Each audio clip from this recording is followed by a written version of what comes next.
जैसे कोई आता है कि हम बहुत पाप किए, बहुत ऐसा, हम कहते तुम चिंता मत करो, तो आपको लगता है कि कहीं ये हमें फुसला तो नहीं रहे हैं, तो किस स्वार्थ के कारण?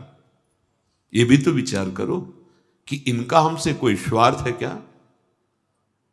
एक बार सत्संग में 3 बार ये बात कही थी कि अगर किसी को लगता है कि हमारे द्वारा हमारे दी हुई वस्तुओं से इनका भरण पोषण होता है, तो कसम तुम्हारे आराध्य देव की, कभी यहां 5 पैसे मत रखना, कभी यहां मत रखना।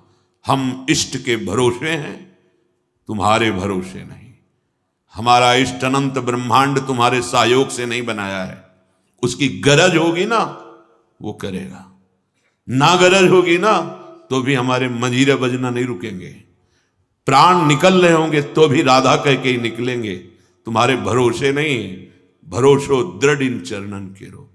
लाडली का भरोसा है। बात को अच्छी तरह से समझना। बस हृदय की गति प्रभु की तरफ हो जाए, वही एक है, किसी और की तरफ नहीं। ये जीवन की सार बात सत्संग की समझ लो। बस इसे समेट करके प्रभु में लगाना है। यही समेटना कठिन पड़ रहा है, फिसल रहे हैं। किसी से अपने मन की बात मत कहो, कोई लाभ नहीं मिलेगा और हानि हो जाएगी। इनसे बात करो। ये मन की जहां वृत्ति उदय होती वहीं बैठे हुए हैं, ये सुन रहे हैं, देख रहे हैं। तुम्हें ऐसे विश्वास ना हो तो बाहर प्रार्थना करो, अपनी कुटिया का दरवाजा बंद करके, खिड़की बंद करके, और इनको गोद में लेकर के रो। किससे कहूं? आपके सिवा मेरा कोई है नहीं, किससे मैं अपने हृदय की बात कहूं? आप सुनो स्वामी, समर्थ हो। हे निकुंज बिहारी, आप समर्थ हो। आप देखो, विनय में बहुत बड़ी सामर्थ्य है।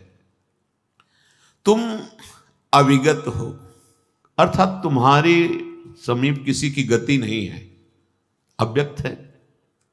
कोई ऐसे दिखाए हम तुम जैसे देख, ऐसे नहीं।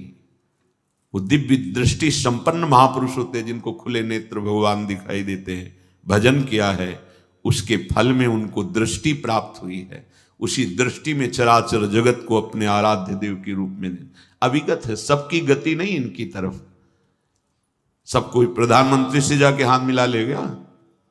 बहुत मेहनत पड़ेगी, बहुत, न जाने कितने अधिकारियों से आपको पास मिलेगा। और जब देखा जाएगा कि वास्तविक तुम अधिकार, तुम्हारे अंदर चाह है, तुम्हारी बात में दम है, तब क्रमशः कब मिलेंगे वो निर्धारित होगा। यही लोक की बात है अपने भारत की। ऐसे जाके मिला लो, तुम्हारी सामर्थ्य नहीं है, जबकि हमारे देश के ही एक नागरिक हैं। देश सेवा का प्रभाव बढ़ते हुए वो ऊंचाई पर पहुंच गए। ऐसे ही हम सब भगवान के अंश हैं। भजन के प्रभाव से ऐसे हमारे साथ प्रभु खेलते हैं, सखा बनकर।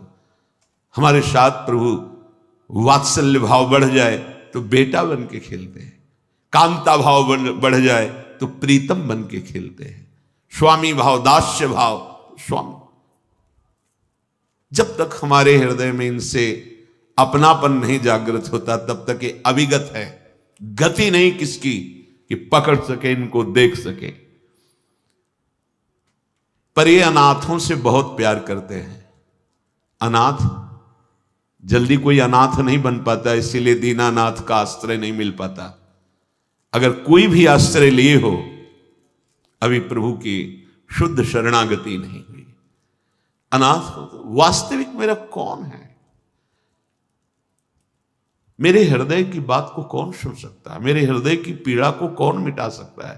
पीड़ा मिटाने के लिए जितने तुम प्रयास करते हो, वो पीड़ा और बढ़ती चली जाती है। कभी सूक्ष्म वृत्ति से देखो, हृदय की जलन मिटाने के लिए, शांति के लिए, सुख के लिए बढ़ते चले जा रहे हो, दुख और अशांति के समुद्र में डूब जाओगे।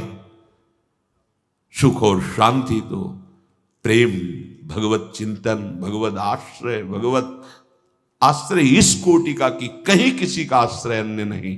ये बहुत ऊंची बात है और ये हमारे लिए ही है। जितनी स्थितियां हैं वो सब हमारे लिए है।